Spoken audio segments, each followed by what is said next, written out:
I woke up as usual at 5 in the morning. I was still in the habit I developed during 30 years of military service, even though I had taken off my colonel's epaulets 10 years ago. My body reminded me of my age with a nagging pain in my knees as I lowered my legs from the bed. 70 is no joke, especially after all those paratrooper jumps and marches. The house greeted me with silence. Margaret was gone. Gone 4 years ago. Cancer had taken her in 3 months. Before we continue, please subscribe to the channel and let us know where you're listening in the comments. I brewed myself some strong tea and stepped out onto the veranda, looking around at my possessions, the house I had built with my own hands. A 2-story solid house overlooking Lake Arden. A realtor offered me $850,000 last year. I sent him away. My daily ritual began with a walk around the property. I checked the hedge I trimmed yesterday, inspected the garage roof. I had fixed it last month after the winter snows. The work never ended, but that is what kept me in shape. Wrinkled arms with protruding veins were still strong, and my mind was still clear. The kids rarely called. Laura, the oldest daughter, worked as a lawyer in Seattle. I only saw her at Christmas unless she found an excuse to go to the Caribbean with her husband.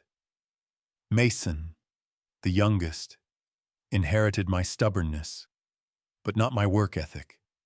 I was away too long when he was growing up while serving overseas. Margaret spoiled him, and when I came back for good, it was too late to change anything. The sun was slowly rising over the horizon when I started breakfast. Scrambled eggs and bacon, a slice of rye bread, another cup of tea. None of this modern crap with cereal and soy milk. I ate while looking at the local paper. The town of Ardenford was slowly becoming a tourist attraction. Old farmhouses were being bought up and converted into guest houses. The local pub now served craft beer instead of normal ale. The world was changing, but not me. The doorbell rang around 10. I was not expecting company, and to be honest, I was not particularly happy about it. When I opened the door, I saw Mason in jeans and a fancy shirt, unshaven as always, with those hipster glasses of his. Standing next to him was a woman I had not seen before. "Hi, Dad." He never called me father or sir, as was the custom in my family. "May I come in?" I stepped back silently, letting them into the house. The woman was slender with shoulder-length dark hair and an attentive gaze that seemed to assess every detail of my home. "This is Beatrice Morris." Mason introduced her as we settled into the living room. "My fiancée." I raised an eyebrow. The last time we had seen each other, Christmas 5 months ago, he had not mentioned a serious relationship. "Fiancé, congratulations. When did you meet?" "We met in February," Beatrice answered in her son's place. Her voice was soft, with a faint accent. "At the art gallery." Mason was consulting on an exhibition. My son called himself a creative consultant, as I understood it. That meant he gave advice to people with money on how to spend it on contemporary art. Not what I would call a real job. 5 months and already married. I did not hide my skepticism. When you know it is your man, why wait? Mason took Beatrice's hand. "We are planning the ceremony for a month from now. Nothing big, just close friends and family." Beatrice smiled, but something about her smile made me wary.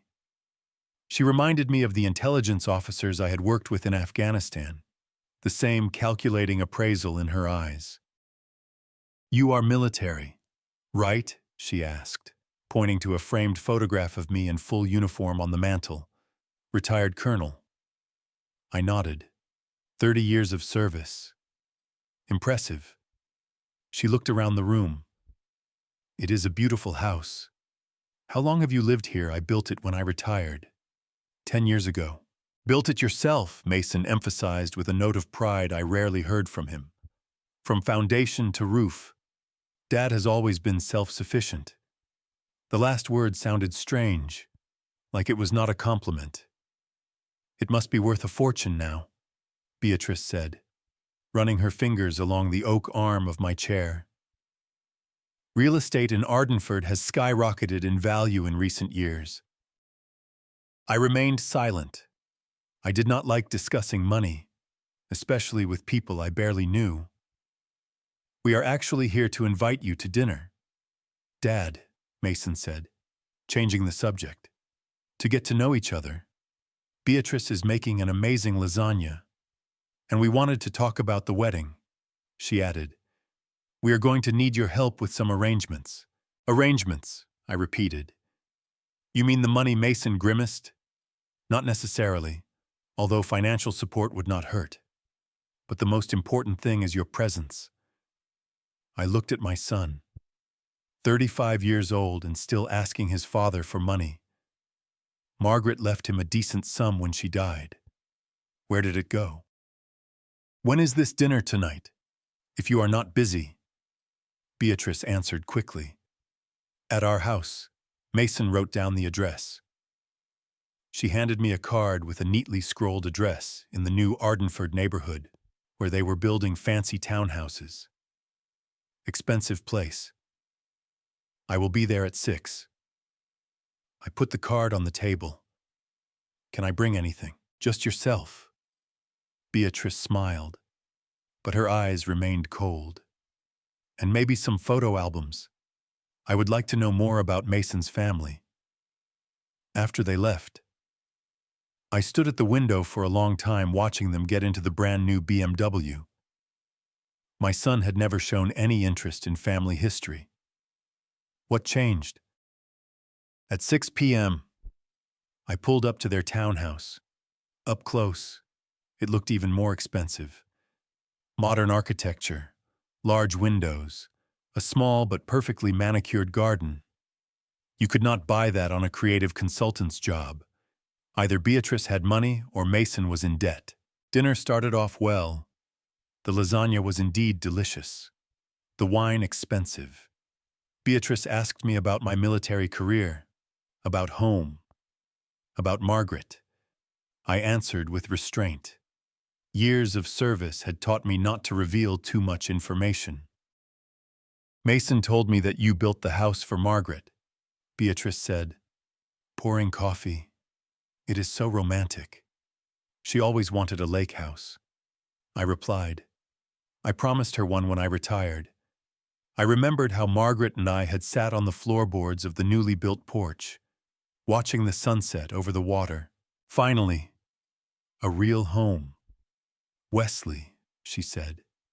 Then after so many years of moving from one military base to another, home was our anchor. And you kept it after she died, Mason remarked. Though it is too big for one person, it is my house, I replied simply. I built it. But think about the future, Dad. About inheritance. About practicality. That is what it is. I put the cup on the table. What are you getting at? Mason Beatrice put her hand on my son's shoulder as if holding him back.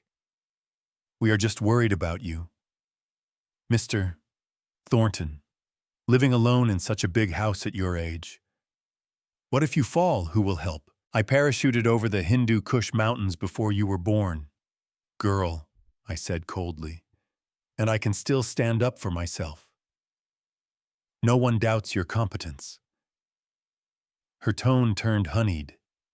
But Mason and I thought after the wedding, maybe it would make sense to pool our resources. The family home should stay in the family. You want to move in with me? I knew it was not true, but I wanted to hear their real plan. Not exactly. Mason looked unsure. We were thinking maybe you would consider moving to a smaller place, something more suitable, and we could take the house as part of the inheritance. Just sooner. That is it. I looked at them. A young couple sitting across from an old man. They think I cannot see through them. An inheritance is usually received after a person dies. I said in an even voice. I do not plan on dying yet. Dad, do not be so dramatic. Mason rolled his eyes. We are talking about practical things. You could buy an apartment in the city closer to the hospital. The stores, hospital, I grinned. I am healthier than you, son. That is true. Mr. Thornton. But no one gets any younger. Beatrice intervened. And real estate prices in Ardenford have never been higher. This is an excellent time to sell. I looked at her carefully. It all made sense now. 5 months of dating, the hasty wedding, the sudden interest in my house. They did not just want the property. They wanted to sell it and take the money. The house is not for sale. I got up from the table. It is not for sale, ever.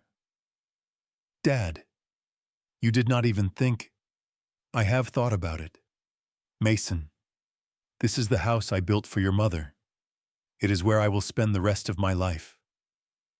What happens to it after I am gone is my decision, not yours. Beatrice straightened, the mask of benevolence falling from her face. You are not thinking of your son, Mr. Thornton. His future. Our future. Your future should be your own. I headed for the door. Thank you for dinner. The wedding invitation is in the mail. Already in the car, I noticed that I had forgotten the photo albums they had asked me to bring. They were still in the back seat. It is for the best. Something told me that Beatrice was not interested in family memories, but in the appraisal of the house I had built with my own hands. Walking back home along the lake, I thought about Margaret. She always understood people better, saw right through them. Take care of Mason. Wesley. She pleaded before she died. He is not as strong as you are. Now I knew what she meant. My son was looking for the easy way out. And this woman, Beatrice, saw in him and in me an opportunity to get rich quick. I parked in front of the house and sat in the dark for a while, staring at the silhouette of the building I had put so much work into. Every beam, every nail remembered the touch of my hands. This was where Margaret had spent her last years. Her footprints remained here, in the garden she had planted, in the curtains she had sewn. This house was all I had left, and I was not going to give it away. A week later, in the mailbox, I found an envelope of heavy cream-colored paper, a wedding invitation designed in some Victorian style with curlicues and gold embossing. Ceremony in 25 days at Ardenford Chapel by the lake. Banquet at Willow Creek Country Club. A handwritten note at the bottom. Your presence is important to us. Dad, please call. We need to discuss details. Mason. I put the invitation on the table and poured myself a whiskey. Honestly, after that dinner, I was sure they were going to cross me off the guest list. I guess they were still hoping for something. The phone rang the next morning. I was minding my usual business, fixing a leaky faucet in the guest bathroom, and was in no hurry to answer. The calls continued with enviable persistence. Thornton, I finally answered. Dad. Mason's voice sounded unnaturally cheerful. Did you get the invitation I did? What do you think? I think the chapel by the lake is a good choice. Your mother loved that place. There was a pause. Mason clearly was not expecting to talk about the chapel. Beatrice and I wanted to apologize for the other night. He said finally, we were too pushy. This is an important step for us, and we want you to be part of our happiness. His words sounded clipped, as if Beatrice was standing nearby, prompting him. Accepted, I answered briefly. We need your help with the organization. Dad, you have good taste, and we want everything to be traditional, like it would have been in Mom's day. That is it. A new tactic to appeal to Margaret's memory. What exactly do you need help with everything? Mason laughed. Beatrice made a list. Can you come over today, or can we come to your place? I will be at your place at 3. I answered after a pause. Better on their property. At my house. They were getting back to the subject of real estate too quickly. At 3, I parked in front of their townhouse. In the driveway was a black Mercedes with California state license plates. Guests. I rang the doorbell, and Beatrice opened the door almost instantly, as if she had been waiting outside. Mr. Thornton. She brightened up. How nice to see you. Come in. We have guests already. In the living room, sipping champagne, sat a woman in an expensive business suit. She turned, and I recognized my daughter, Laura. Daddy. She got up and came over to give me a hug. She smelled of expensive perfume and the coolness of air-conditioned offices. What a surprise for me. 2. I glanced at Mason, who pretended to be studying some wedding catalogs. I did not know you were in town. I flew in this morning. Laura smiled. A brother's wedding is a good excuse to drop everything for a couple days, is it not? Besides, I need to meet my future sister-in-law. Beatrice and Laura exchanged strained smiles, 2 predators sizing each other up. So what kind of help do you need, I asked, declining the champagne. Lots of stuff. Beatrice opened her laptop. We made a list. First, cars for the guests, Mason said. You had friends in the classic car fleet. There was one. Harry Ashford died last year. Oh, she frowned. That is a shame. What about floristry? We need someone to make special bouquets, not those standard roses. The next hour turned into a marathon of questions about suppliers, decorators, caterers. Most of the names I called were either no longer in business or were not the right format. It was becoming obvious that they did not want my contacts. They needed something else.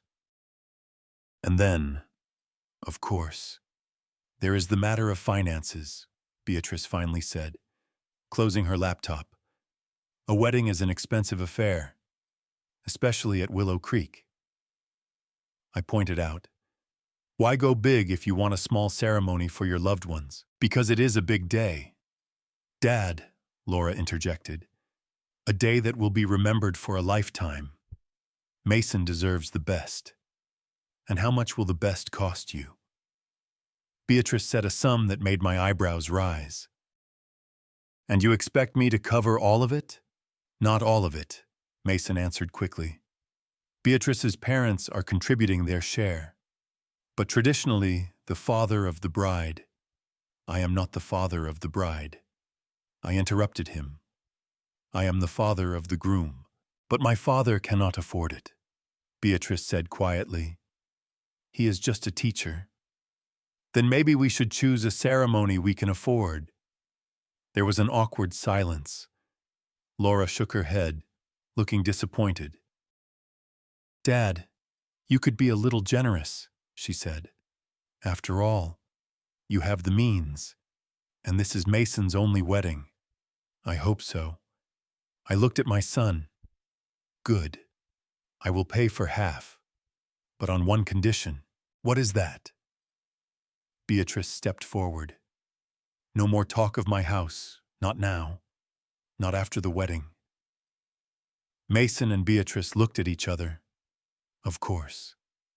Dad, the son said at last, it is your house. We respect your decision. Something in his tone made me question his sincerity, but I nodded. A deal is a deal. After that visit, I started receiving regular calls and texts asking for a meeting, cake tasting, choosing musicians, a suit fitting. I gave in where I thought it was reasonable and stood firm on money. Half means half, not a cent more. 2 weeks before the wedding, Mason asked me to stop by their townhouse to pick up the guest list for the officiant. I arrived at the appointed time, but no one answered the door. Beatrice's car was parked in the driveway, which meant they must have been home. I walked around the house and saw that the door to the backyard was ajar. Apparently, they were in the garden and had not heard the bell. I was about to tap on the glass when I heard their voices. "Acts like a flint," Beatrice was saying. "But when he sees how you look in your wedding dress, he will be heartbroken." "I doubt it," said Mason. "Father has a heart of duty and principle instead of a heart."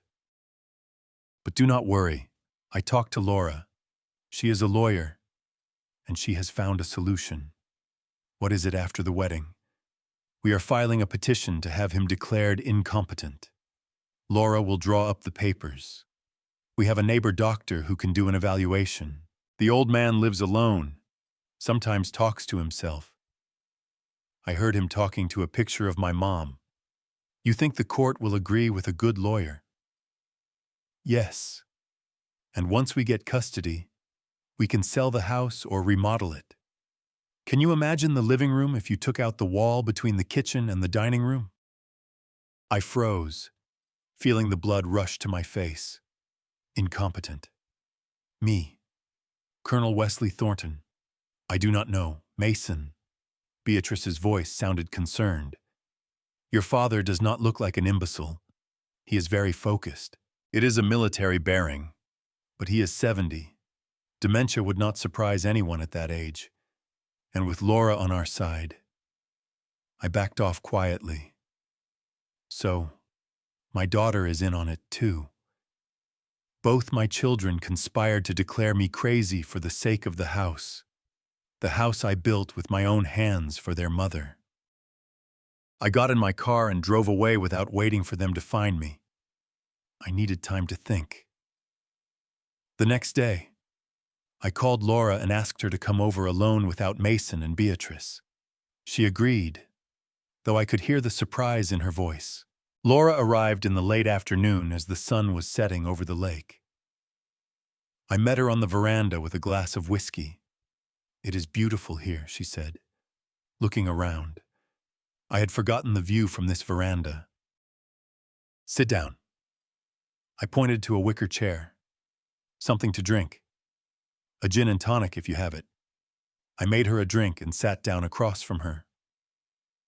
We were silent, staring at the water. Laura was always like me. She could wait and be quiet. "I heard an interesting conversation yesterday," I said finally, "between your brother and his fiancée about declaring me incompetent." Laura froze before she could bring her glass to her lips. "Dad, and your part in that plan." She set the glass down on the table. "It is not what you think, is it?" "What do I think?" "Laura, you think we are trying to take your house away from you. Do you not?" She sighed and leaned back in her chair. "Mason has always been an impulsive. And this Beatrice, she is the kind of person who sees opportunity everywhere. But believe me, I would never participate in a plan that would hurt you. Calling me crazy is not harm. It was never a serious plan." She shook her head. "Mason is just daydreaming. You know how he can be. I know. Irresponsible and selfish. But I expected more from you." "Laura." She looked away. "I just mentioned that there was a theoretical possibility in conversation. I never thought he would take it seriously. And now I tell him it is impossible that any court would reject such a claim looking at you." I studied her face. "My daughter, a successful lawyer, family law specialist. She has always been a good liar." "Why is Beatrice so obsessed with this house?" I asked. "They could buy a better house if she had the money." Laura hesitated for a moment. "I am not sure she has the money, Dad. Mason says she comes from a wealthy family. But I checked. Her father is really a teacher at the community college. Does not sound like a man who could pay for half a wedding at Willow Creek." "Then who is paying? I guess no one. They are counting on you." I sipped my whiskey, feeling the bitterness spreading down my throat. What about you, Laura? What are you counting on? She was silent for a long time, staring at the sunset. I expect you to live many more years, Daddy, and that someday you will forgive us for the children we were. What kind of children were you ungrateful? She met my gaze. We both were. Mom always said we did not appreciate what we had. She was right. There was sincerity in her words. But I had been working with people too long to miss the fake notes. And yet, you are helping Mason with this. Beatrice. He is my brother, she answered simply. And I am not sure she is right for him, but he will not listen to me if I say so directly. Why not? Because, she hesitated. There is something about Beatrice that appeals to Mason. Some promise of stability that he has always lacked. Or the promise of money, I noted, from the sale of my house. Laura did not argue. Maybe, but I am here to make sure that everything goes civilized. Civilized, I repeated. As a lawyer or as a daughter? Both. She finished her gin. What are you going to do, Dad? I looked out at the lake where the last rays of the sun were turning the water into molten gold. I am going to go to the wedding. I will see what happens next. Laura stood up. I got to go. I have a meeting with the wedding planner in the morning. She turned around at the door. Daddy, I know that Mason and I were not perfect kids, but we are your family, the only one you have left. I watched her get into her expensive car and drive away. Family. That word used to mean something. Now it sounded like a threat. The day of the wedding was clear and warm. The end of June in Ardenford always brought good weather. I was up early out of habit, though the ceremony was not scheduled until 1 in the afternoon. The sleek navy blue suit I had ordered at Mason's insistence hung on the closet door. Next to it was a small velvet box of cufflinks Margaret had given me for our 25th anniversary. Platinum with tiny sapphires. I was going to give them to my son before the ceremony. My old military suitcase stood by the door, packed in case I needed a quick retreat. In 30 years of service, I had learned to anticipate complications and prepare for them, especially after an overheard conversation about being declared incompetent. I no longer trusted Mason or his fiancée, not even Laura, though she tried to play the peacemaker. At 10, I called Marcus Ellington, my notary and old friend. We served together in the Persian Gulf, and then he studied law and opened a practice in Ardenford. If I need legal support, Marcus is on my side. Are you sure they are up to something? He asked when I had outlined the situation. Maybe it is just wedding nerves. I heard them with my own ears. Marcus, they are going to declare me crazy so they can take the house away. Marcus was quiet for a moment. What do you want me to do? Wesley, be on standby. I may need to change my will right away and keep the phone on tonight. Will do. Colonel. The old military discipline was in his voice. Good luck at the front. At 11, I arrived at the Lakeview Hotel where I was to meet Mason before the ceremony. The desk clerk directed me to the presidential suite. As I knocked, I heard muffled voices. Then the door swung open. Mason looked tense but tried to smile. Dad, come in. We were just discussing the final details. In the room besides his son were his friend and best man Darren, his sister Laura, and unexpectedly Beatrice. Tradition dictated that the bride should not see the groom before the ceremony. But this couple did not seem to care much about tradition. Beatrice. I nodded at her. Is it not bad luck to see the groom on the day of the wedding? Mason and I are not superstitious. Mr. Thornton.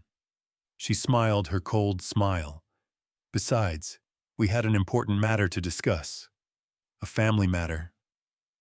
I felt the tension building inside me. What was it? Laura got up from her seat and walked to the window as if distancing herself from what was happening. Darren looked awkward, clearly regretting being here. Dad, Mason began, stepping closer. Beatrice and I have been thinking a lot about our future, about the family we want to create, naturally. For newlyweds, I remarked dryly, and we decided we wanted to start our married life in the right place, in a place with history, with soul. I waited in silence to see where he was going with this, though I already had an idea. Your house, Dad. Mason put his hand on my shoulder. It is perfect for us, for the new Thornton family. We talked about this. Mason, the house is not for sale. It is not for sale, Beatrice interjected, coming closer. But it can be given as a gift, a wedding gift from father to son. A tradition that goes back centuries. What century do you live in? I was not being sarcastic. Perhaps you would like a dowry, too. Do not be like that. Mr. Thornton. Beatrice changed her tactics, her voice softer. Think of it as an inheritance. You were going to leave the house to Mason anyway. Were you not? Why not do it now when you can see us building our lives there? See your grandchildren growing up in the house you built. Beatrice, Laura interjected, apparently deciding that the conversation was going too far. Maybe not now. We have a ceremony in 2 hours. Right now, Mason insisted. I want everything settled before the ceremony. It would be, symbolic. I looked at my son carefully. His eyes glittered with a strange, almost feverish gleam. Something was wrong. Mason, are you all right? Absolutely. He laughed a little too loudly. Just a little wedding excitement. I noticed Beatrice cast a warning glance at Darren, who slowly backed toward the door. Why is this so urgent? I asked bluntly. What is going to happen after the wedding that I should not find out? Nothing. Beatrice answered too quickly. It is just that the bank has given us very favorable refinancing terms, but we need to act fast. Refinancing what I shifted my gaze to Mason. You are in debt. Laura turned away from the window. Mason, you promised me that everything was under control. It is. He ran a hand through his hair, ruffling it. It is just there has been some financial difficulties. Nothing serious. How serious, I insisted. $180,000, he said quietly. Maybe a little more, I whistled. $180,000. Where did that kind of debt come from? Investments, Beatrice interjected. Temporary difficulties as soon as the market stabilizes. What investments, Mason? I kept my eyes on my son. He looked down. Cryptocurrencies, a few startups that did not work out. It all fell into place now. The rushed wedding, the insistence on the house, the plans to sell it. It was not about building a family nest. It was about debt. And you expect to pay off those debts by selling my house. I felt a cold rage rising inside me. Not by selling it, Beatrice said hastily. Just use it as collateral for a new loan. The house would stay in the family until the first default. I shook my head. After that, the bank will take it. The house I built with my own hands for your mother. Mason exploded. You never thought of your mother until we talked about the house.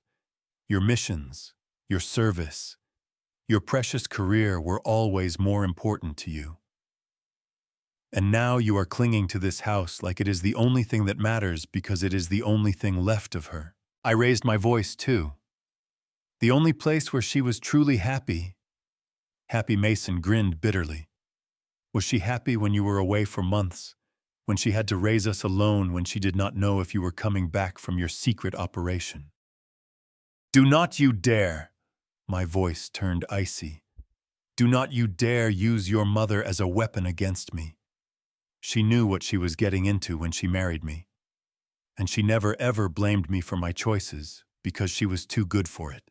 He was almost shouting, too good. And I do not have to be. I am entitled to a share of what was hers. She left you the money. Mason, what have you done with it?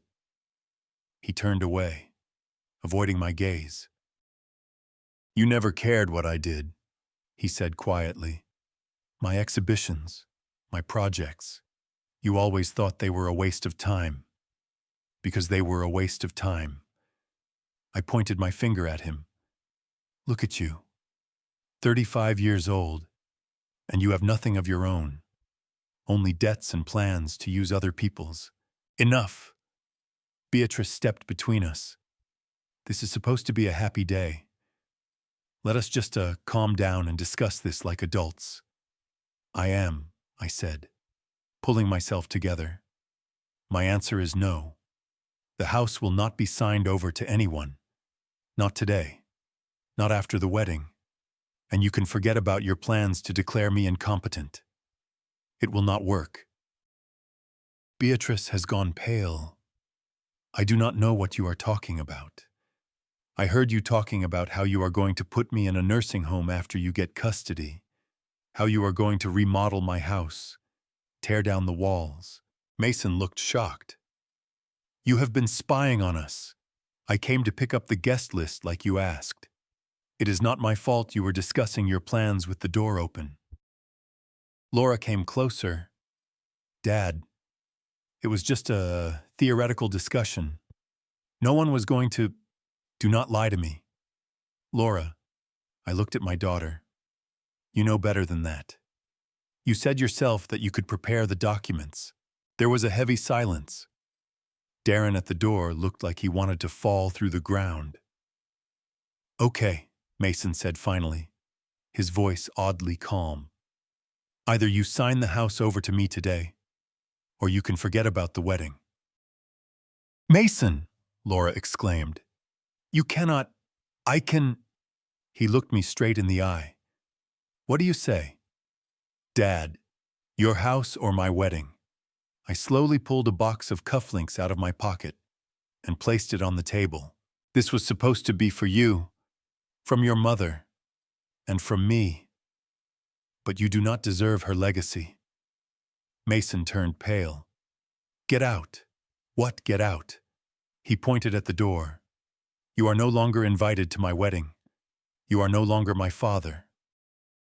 Beatrice put her hand on his shoulder, her eyes glistening with triumph. Mason, darling, calm down. Maybe your father just needs time to think. No. He shook off her hand. I have made up my mind. Either he signs the house or he leaves. Now, I looked at my son, a grown man who was acting like a spoiled child who had not gotten the toy he wanted. What had I done wrong? Where had I gone wrong in raising him? I am leaving, I said calmly. But I want you to know that I am not the one who betrayed our family. I turned to Beatrice. He has always been like this. He gets what he wants, and when he does not get it, he throws a tantrum.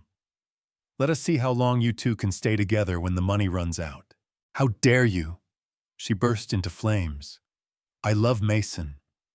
Maybe, I shrugged, but he was not the one you were discussing in that conversation. Not his plans for the future, just the house and the money. I headed for the door, but Laura intercepted me. Dad, please, it is your son's wedding. Your only son. I do not have a son anymore, I replied, looking over her shoulder at Mason. It was his decision. I left the suite and walked through the hotel lobby, feeling the curious stares of the guests and staff. Apparently, our voices could be heard outside the door. Screw it. Let the whole town know that Mason Thornton kicked his own father out of his wedding because of money. Getting in the car, I pulled out my cell phone and dialed Marcus's number. Wesley, starting to get ready for the speech already. Change of plans. Marcus, meet me in your office immediately. What is going on, I will tell you when I see you, and find a good family law attorney. Not local, Seattle or Portland. Is it serious? His voice became wary. More than serious. I started the engine. They just made one last mistake. I drove past the chapel by the lake where the ceremony was to begin in an hour. The workers were bustling about arranging flowers and chairs. I wondered what they would tell the guests, that the old man father went crazy and had to be kicked out, or that I was too sick to attend. It does not matter.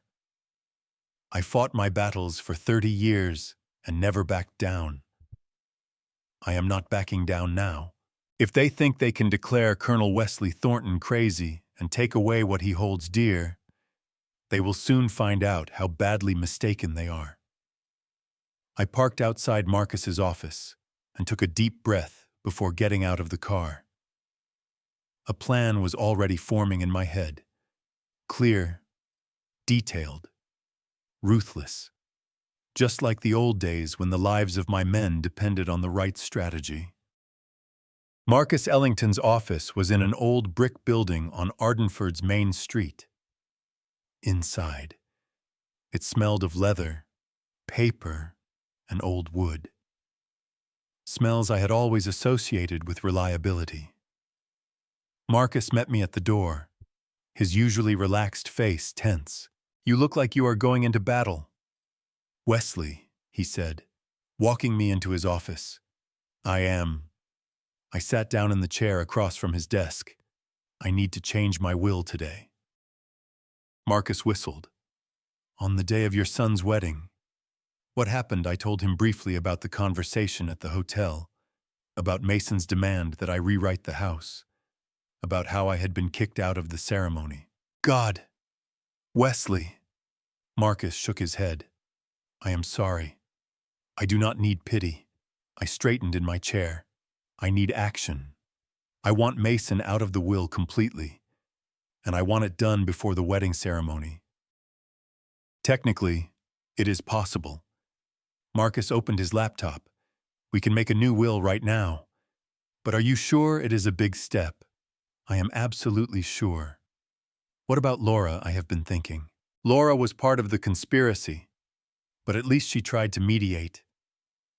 "I will leave Laura something. Not a house, but something." Marcus nodded and began typing. "And what do you plan to do with the house?"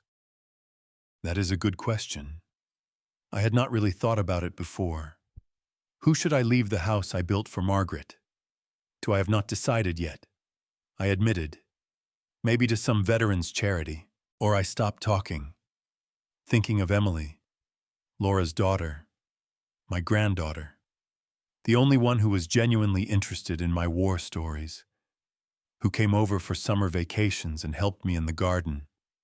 She was 18 now, attending college. Probably Emily. She is the only one in this family who has a conscience. A sensible decision, Marcus continued, typing. "Anything else, any special instructions?" I wondered. What else could I do to protect the legacy I had created with Margaret? "Yes. I want to make a stipulation. If Mason or Beatrice ever try to contest the will or file a petition to have me declared incapacitated, all assets go immediately to the Veteran Support Fund. All of them. No exceptions." Marcus raised an eyebrow. "That is tough." "Wesley, I am a tough man," I replied. "One more thing. I want to attend this wedding." "But you said you got kicked out." "That is right. And I am going back with you, and preferably a lawyer. I want to publicly announce that I am withdrawing my financial support for the wedding." Marcus put his hands down on the keyboard. "Wesley, I understand your resentment. But think about it. This is your son's wedding. No matter what he does. Is it worth making such a scene? I looked at my old friend. They were planning to declare me insane. Marcus, send me to a nursing home. Take away the house I had built for Margaret. My son and my daughter, my blood. I shook my head. This is not just resentment. It is a betrayal. Marcus looked at me for a long moment, then nodded. Good. I can get Diane Reynolds on the phone. She is a good family law attorney. Just in town right now, working with another client. Put her on. While Marcus was on the phone, I sat staring out the window at Ardenford's main street. People walked by. Happy families, couples, tourists. Just an ordinary summer day for them. Not for me. Did I ever think my own children would do this to me? Were there signs I missed? Maybe I had spent too much time away from my family serving the country. Maybe after Margaret died, I should have been more focused on them instead of the house. No, I was never a perfect father, but I was always honest. I taught them to work, to respect their elders, to keep their word. If they grew up different, that is their choice, not mine. Diane Reynolds arrived 15 minutes later, a trim woman in her late 40s in a strict suit. Marcus quickly brought her up to speed. Mr. Thornton. She shook my hand. It is a difficult situation. Are you sure you want an open confrontation? Absolutely. I nodded. They were the first to cross the line. In that case, I should warn you. If your son and his fiancée do plan to file a petition to have you declared incapacitated, our actions today could expedite the process. They may use your appearance at the wedding as evidence of unstable behavior. Let them try. I grinned. I have witnesses to their conversation about the plans for my house and a recording of our conversation at the hotel. I patted my pocket, where I kept my cell phone with the recorder activated. The old military trick. Always record potentially damaging conversations. Diane allowed herself a small smile. Looks like you are better prepared for battle than I thought. I am good. I am in. We finished the paperwork close to 2 in the afternoon. The ceremony was supposed to start at 1, so there was probably a reception going on right now. Perfect time to show up. Ready? Marcus asked as we walked out of the office. As ready as I will ever be, I replied, adjusting my tie. We decided to share my car. On the way to the Willow Creek Country Club, I thought about my strategy. Not to make a scene right away. Wait for the right moment. Maybe when the toasts started. We arrived at the club around 2:30. There were dozens of cars in the parking lot. The guests had already gathered. The security guard at the entrance tried to stop us. I am sorry, sir, but this is a private event. I am the groom's father, I said calmly. Colonel Wesley Thornton. The guard looked confused. I was told that you could not attend. Sir, as you can see, I could. I straightened to my full height, using my command voice. These are my legal representatives. We have urgent business for the bride and groom. The young guard was clearly not ready for a confrontation with an elderly but imposing retired colonel and 2 lawyers. He stepped back hesitantly. Come in, sir. Inside the club, live music was playing, and guests stood in groups with glasses of champagne. The ceremony was obviously already over. A few people noticed me and froze in surprise. I looked around for Mason and Beatrice. They were standing in the center of the main hall, the newlyweds accepting congratulations. Mason in a dark suit, Beatrice in a lush white dress that must have cost a fortune. My fortune, to be exact. Laura spotted me first. Her eyes widened, and she quickly said something to Mason. He turned around, and I saw the color drain from his face. I walked leisurely toward them. Marcus and Diane following at my sides like an escort. The guests parted, creating a corridor. The hall grew quiet. Dad. Mason smiled, strained as I approached. You decided to come after all. I could not miss the big day, I said evenly. Congratulations on your marriage. Beatrice looked tense, her smile frozen on her face like a mask. Mr. Thornton, we did not expect. Obviously. I nodded. But I have unfinished business with you and my son. Dad, please, Laura intervened, stepping closer. Not now, right now. I turned to the guests. Ladies and gentlemen, I apologize for the intrusion. My name is Wesley Thornton, and I am the groom's father. Or rather, I was the groom's father until today. A whisper rippled through the room. Mason stepped forward, his face contorted with anger. What are you doing? What I have to do? I answered without lowering my voice. My son gave me an ultimatum this morning.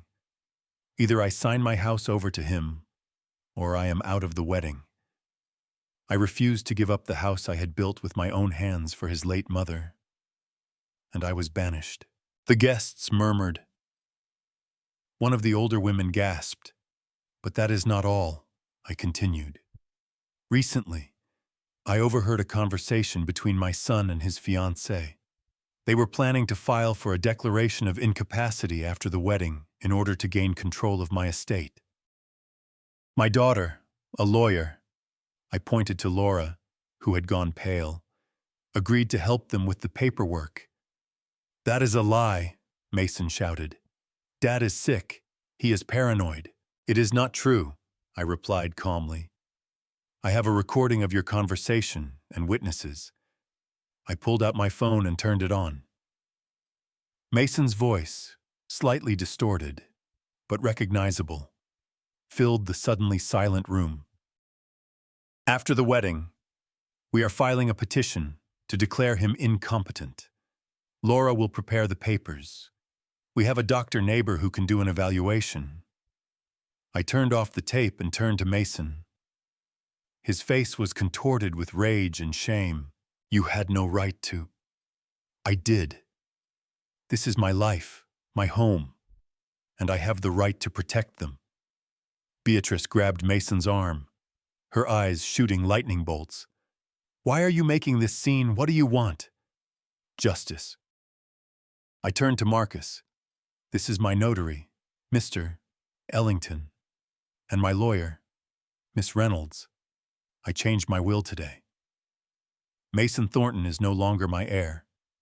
My entire estate, including the house, will be put into a trust managed by trustees with certain beneficiaries, of which Mason is not one. Laura stepped forward. Dad, cannot you? I looked at my daughter, and I did. As for tonight's gala, I looked around the room. I am withdrawing my financial support. The bill for this celebration will be sent directly to the newlyweds. There was a murmur in the hall. I noticed Beatrice's parents, an older couple in modest clothes, exchanging worried glances. You cannot do that. Mason looked like he had been punched. You promised to pay half just as you promised to be a good son, I said quietly. So only he could hear. We both broke our promises. Beatrice suddenly cried loudly with a burst of tears. Perfect makeup smeared down her face. You ruined our day, our wedding. How could you, the same way you planned to ruin my life? I replied flatly. Justice. Miss Morris, or now Mrs. Thornton. Beatrice's father, a short man with a tired face, approached us. What is going on? What are the bills? We were told that all the expenses were covered. They were. I nodded. Until this morning. Now it is the responsibility of your daughter and my ex-son. Mason turned even paler. You cannot do this. Dad, you know, I do not have that kind of money, and I do not have a son who plans to declare me crazy for an inheritance. Diane Reynolds has stepped forward. Mr. and Mrs. Thornton, as Colonel Thornton's legal representative, I must inform you that any attempt to contest the new will or file for a declaration of incapacity will result in the immediate transfer of all assets to a veterans' charity. It is a condition of the will. Laura, a legal professional, immediately understood the implications. Dad, you cannot be serious. I mean, it is my choice. I looked at my daughter. Am I right? Suddenly, a young woman, my granddaughter Emily, came up to us. Her eyes were red with tears. Grandpa, what is going on? Why are you all fighting? I looked at her. Young, innocent, so much like Margaret when she was young. Family disagreements. Dear, nothing you cannot handle. But it is Uncle Mason's wedding. She looked confused. Cannot we put quarrels aside? There was a wisdom in her words that her mother and uncle lacked. For a moment, I felt a prick of doubt. Maybe Marcus was right. Maybe we should not have made this scene. But then I remembered their conversation about the nursing home, about how they would remodel the house, Mason's debts that he wanted me to pay off. Sometimes, Emily, justice cannot be delayed, I said softly. Even for the sake of the holiday, I turned to Mason and Beatrice. I have said everything I wanted to say. Now you know the terms. Good luck with your life together. I hope it will be built on a more honest foundation than the beginning. I nodded to Marcus and Diane and we headed for the exit. Behind me, I could hear the murmur of voices, Beatrice crying, Mason cursing, but I did not look back. It was only in the car that I let myself exhale. My hands trembled slightly. Not from fear, but from exertion and perhaps regret. Are you all right? Marcus asked, sitting next to me. I will be, I answered. Sooner or later. That was impressive, Diane said from the back seat. Not many people would do that. Not many people go through what I went through, I said, starting the engine. In war, you learn not to back down. We drove out of the club's parking lot.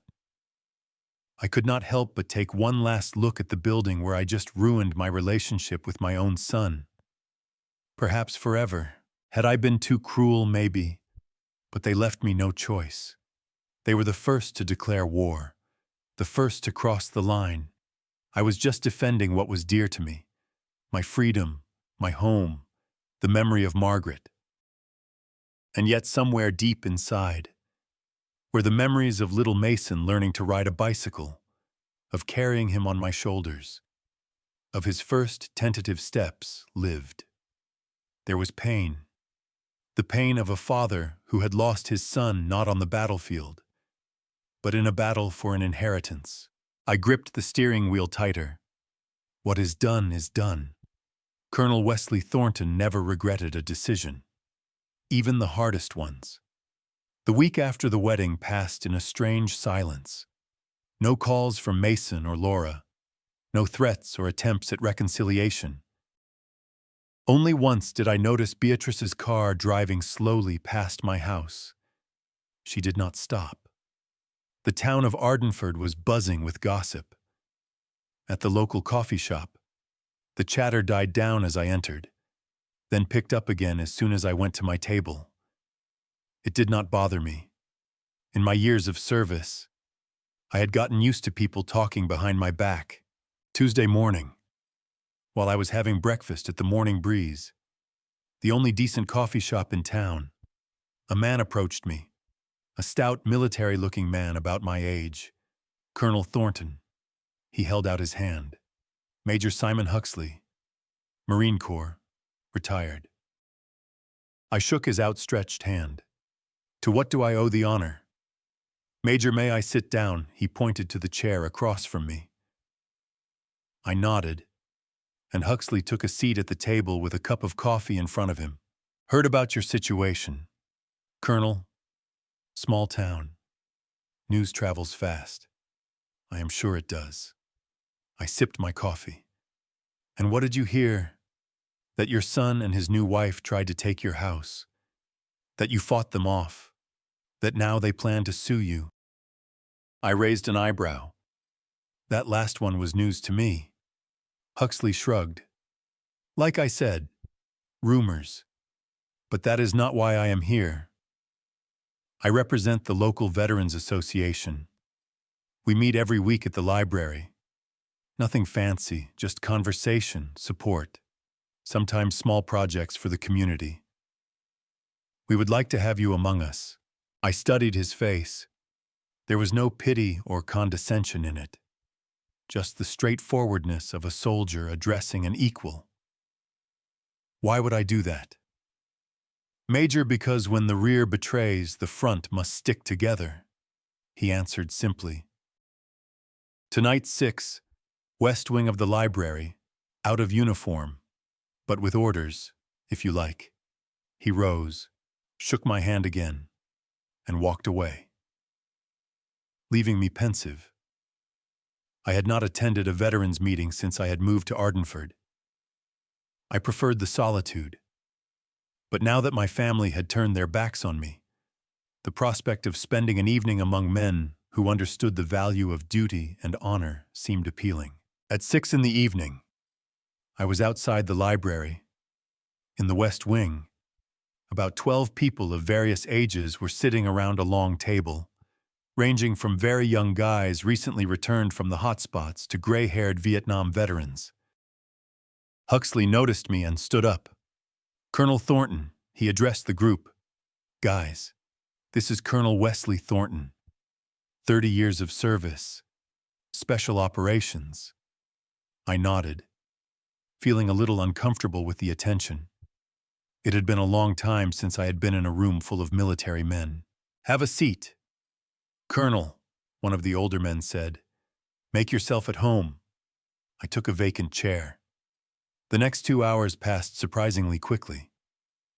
We talked about everything: politics, the state of the modern army, the problems of adapting to civilian life. No one asked about my family situation directly, but I felt their silent support. Our main problem, Huxley said as the discussion turned to local issues, is the lack of affordable housing for veterans in Ardenford. Prices have skyrocketed, and a lot of guys are living on pensions. Some are having to leave. What about the subsidized housing program? I asked. The city is too small, replied a young guy with a prosthetic right arm. The big programs do not reach here. I wondered. My house had 5 bedrooms, not counting mine. After Margaret died, I had closed off most of the house, using only the main rooms. The rest just sat empty. The next day, I called Marcus Ellington. I need counseling, I said as I explained my idea. Could I legally convert part of my house into a sort of boarding house for veterans theoretically? Yes, Marcus answered after a pause. But there are a lot of regulations. Fire safety, handicapped accessibility, zoning. It is not an easy decision. I am not looking for easy solutions, I replied. I am looking for the right ones. The next 2 weeks turned into a marathon of meetings with officials, studying rules and regulations, and obtaining permits.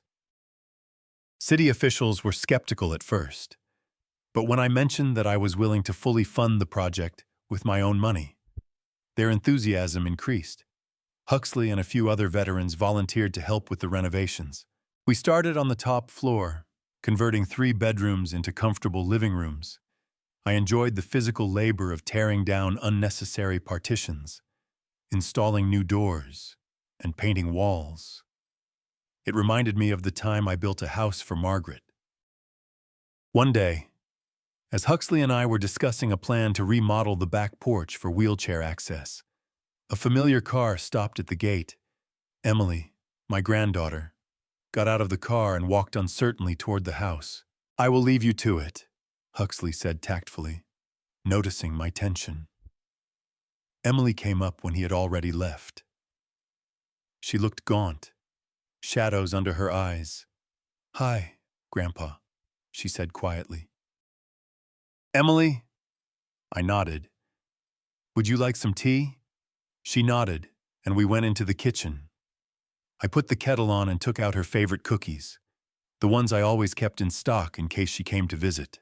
Have not seen you in a while, I said as we sat down at the table. How was college? Fine. She looked into her cup, avoiding my gaze. Grandpa, I came to talk about what happened at the wedding. I sighed.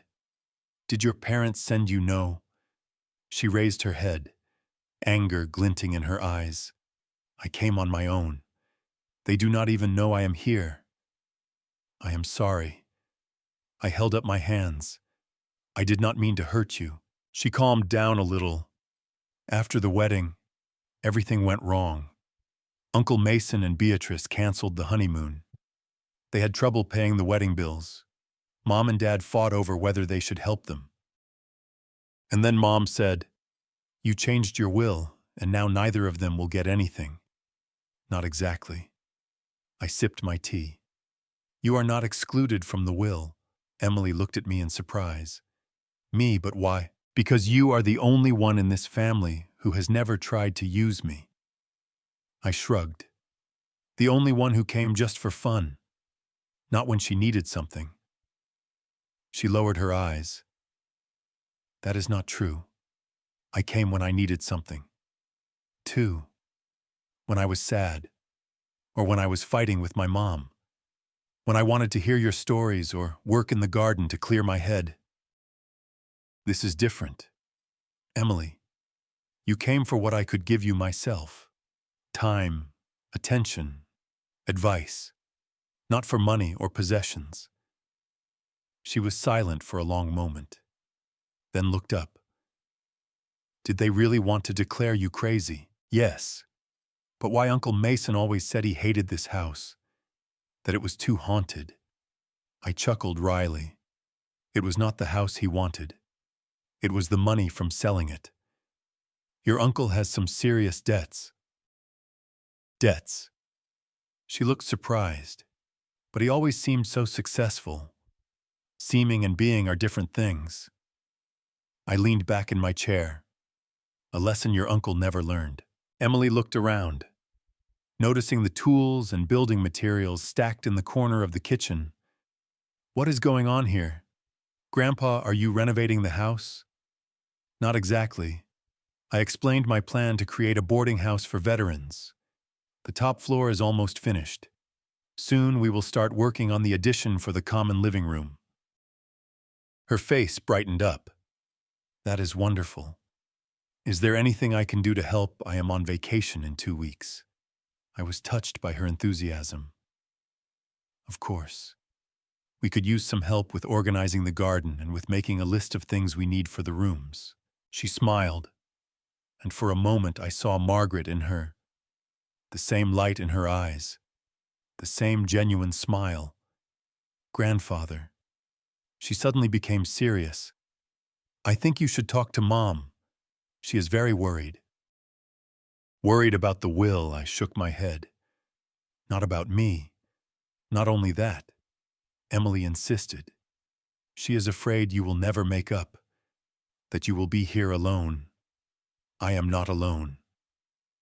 I nodded toward the yard where Huxley and 2 other veterans were unloading lumber. I have new allies. Emily followed my gaze. Are you happy, Grandpa? That is an interesting question. Was I happy after the betrayal of my children? After the wedding scandal? After everything that had happened? I am busy, I finally answered. And that is more important than happiness.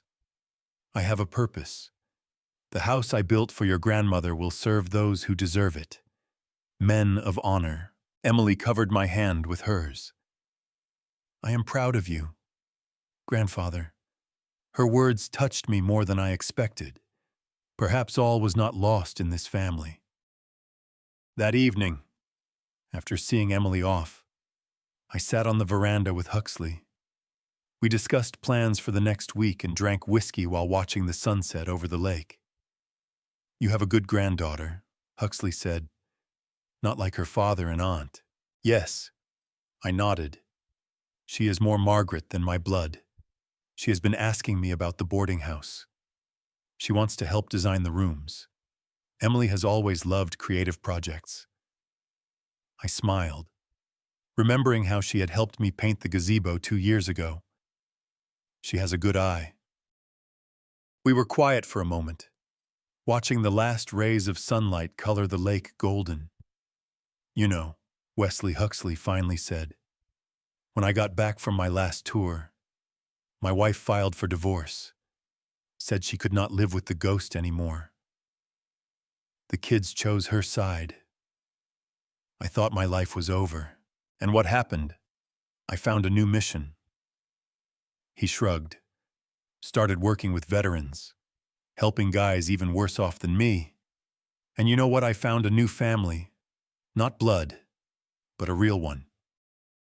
I knew what he meant. I felt more connected to these people in those few weeks of boarding than I had felt to my own children in years. We spoke the same language, shared the same values. They understood what duty, honor, loyalty meant, concepts that my children seemed to consider obsolete. "Have you ever tried to reconcile with your children?" I asked Huxley. He stared at the lake for a long moment before answering. "I tried. It worked with my daughter, but not with my son. Some wounds do not heal, Wesley, but that does not mean you have to stop living." I was thinking about Emily, about her asking me to talk to Laura. Maybe it was worth a try, not for my own sake, but for my granddaughter, who was caught between two fires. "Maybe," I said at last, "but not now. I have to finish this project first." Huxley nodded understandingly.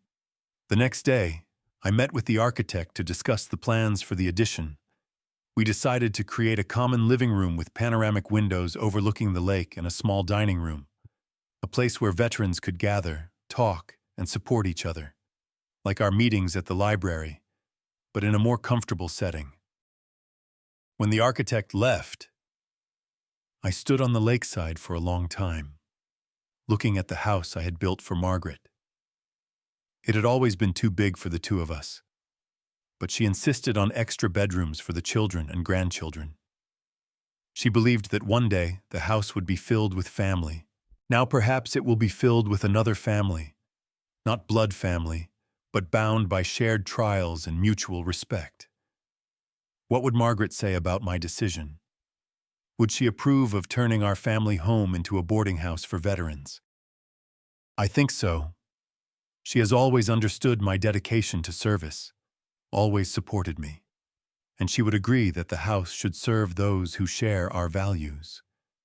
What about Mason and Laura? Will I ever be able to forgive them? I do not know. Betrayal has left a deep scar, but perhaps time and a new purpose would help me to accept, if not forget, what had happened.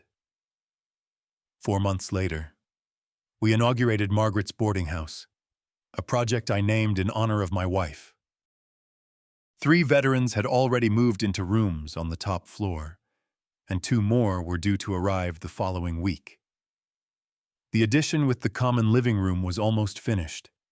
Emily, as promised, helped with the design of the rooms and garden, coming every weekend during the vacations. On opening day, as Huxley and I cut the symbolic ribbon at the entrance, I noticed a familiar car parked in the distance. Laura was sitting behind the wheel, watching the ceremony. She did not get out, did not approach, just watched. And then she drove away. Maybe that was the first step toward reconciliation. Maybe it was not. But I did not feel any bitterness looking at her. Just a quiet confidence that I was on the right path. That evening, we gathered in the new living room. Me, Huxley, the other veterans, and Emily, who had come especially for the opening. We raised our glasses to Margaret's boarding house and to the new beginning. To Colonel Thornton, Huxley said, raising his glass, a man who does not back down even in the most difficult battles. And to new allies, I added, looking around the room full of people who were closer to me than my own children. To a true family. Emily squeezed my hand, and I saw understanding in her eyes. She knew I had not given up, had not broken down, had not let the bitterness of betrayal define my life. Instead, I had found new purpose, new meaning, and perhaps a new happiness. I was still the same tough, principled Colonel Wesley Thornton. But now I was not just a lonely old man in too big a house. I was a man with a mission, a man who was doing something important again. Looking out at the lake through the panoramic windows of the new living room, I mentally addressed Margaret. Look, dear, the house is full of life again, just like you wanted it to. If you like this story, please like this video, subscribe to the channel, and share your impressions of this story in the comments. To listen to the next story, click on the box on the left. Thank you for watching.